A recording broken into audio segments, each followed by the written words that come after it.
Phase का जो चुनाव है वो अब लगातार जारी है। देखिए, इस वक्त मेरी मौजूदगी बनारस में है, चूंकि आज पीएम यहां मेगा रोड शो करने जा रहे हैं। तकरीबन 6 किलोमीटर का रोड शो होगा। एक बार तैयारी आपको दिखा दूं, उसके बाद 10 राज्यों की 96 सीटों पर वोटिंग कैसे चल रही है वो भी आपको बताऊंगी।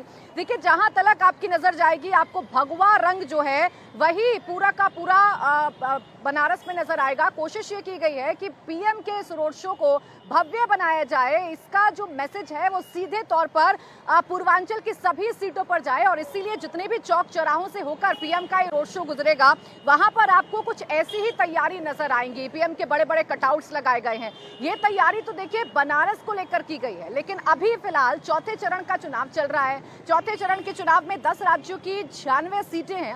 अभी तक 283 सीटों पर मतदान हो चुका है। पोलिंग बूथ पर सुबह से ही लंबी लंबी कतारें लगी हैं। उत्तर प्रदेश की अगर आप बात करेंगे तो उत्तर प्रदेश की 13 सीटों पर चुनाव हो रहा है, जिसमें लखीमपुर खीरी और कन्नौज जैसी जो वीवीआईपी सीट है वो भी शामिल है। हालांकि इस बार भी जो वोटिंग को लेकर ट्रेंड है वो ऐसा ही देखने को मिल रहा है जो पिछले 3 राउंड से हमें देखने को मिल रहा था। कई राज्यों में मतदान केंद्रों पर भारी भीड़ जो है वो नजर आ रही है, तो कई जगहों पर उतना उत्साह देखने को नहीं मिल रहा है। तो ऐसे ट्रेंड्स हैं जो फिलहाल देखने को मिल रहे हैं। 283 सीटों पर अभी तक वोटिंग हो चुकी है और अब जो वोटिंग है वो 10 राज्यों की 96 सीटों पर हो रही है। सबसे ज्यादा दिलचस्प देखना उत्तर प्रदेश को है। 13 सीटों पर मतदान हो रहा है और ये 13 सीटें कितनी महत्वपूर्ण है ये भी हम आपको बताएंगे। साथ ही साथ आपको बनारस की तैयारी भी मैं दिखा रही हूँ कि यहाँ क्या तैयारी की गई है और कैसे पीएम के कटआउट जो हैं वो पूरे बनारस में देखने को मिल रहे हैं। घर घर पर पोस्टर चिपका दिए गए हैं प्रधानमंत्री नरेंद्र मोदी को लेकर। देखिए, यूपी की बात करें तो 13 सीटों पर जबरदस्त वोटिंग हो रही है।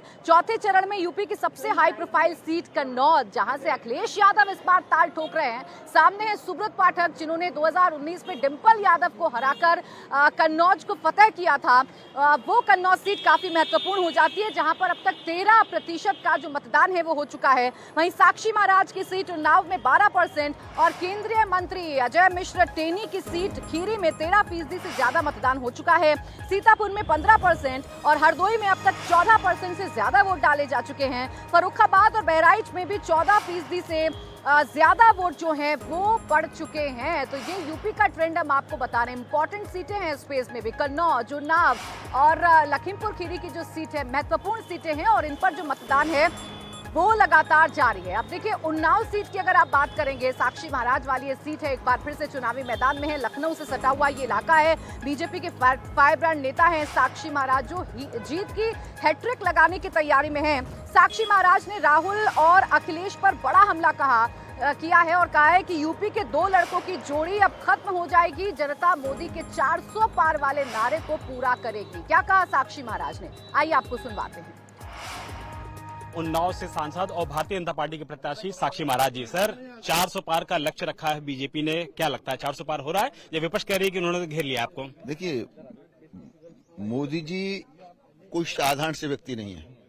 मैंने 8 वर्ष की उम्र में संन्यास लिया। मैं एक आध्यात्मिक व्यक्ति हूँ। दुर्भाग्य से राजनीति मेरा पेशा नहीं है। केजरीवाल कह रहे हैं कि अमित शाह प्रधानमंत्री बन जाएंगे, योगी जी को हटा दिया जाएगा। राजनीति पेशा नहीं है मेरा, सुन लीजिए। तो मोदी ने अगर कह दिया 400 पार, जनता ने मान लिया 400 पार।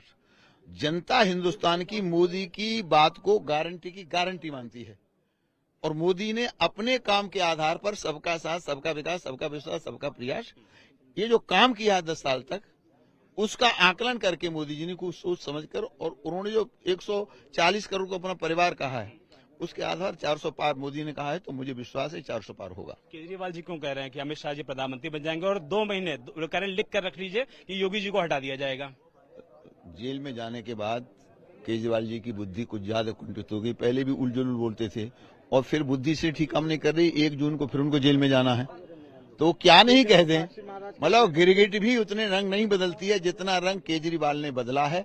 जनता सब जानती है। केजरीवाल के किसी प्रश्न का उत्तर देना नहीं चाहते। मणिशंकर अय्यर कहते हैं कि पाकिस्तान के पास एटम बम है, डरना चाहिए हम लोगों को।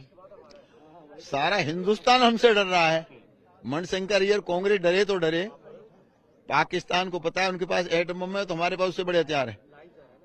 और अमेरिका तक हिंदुस्तान से डरने लगा। उसकी चिंता, तीसरी बार मोदी अगर प्रधानमंत्री बन गया तो फिर नजारा विश्व का क्या होगा। तो 2024 के इलेक्शन के बाद विश्व का नजारा क्या होगा ये देश भारत तय करेगा। आखिरी सवाल, अखिलेश यादव और राहुल गांधी की जोड़ी को कैसे देखते हैं? रायबरेली से लड़ रहे हैं इस बार। दो लड़कों की जोड़ी है, दोनों लड़के लड़ के खत्म हो जाएंगे।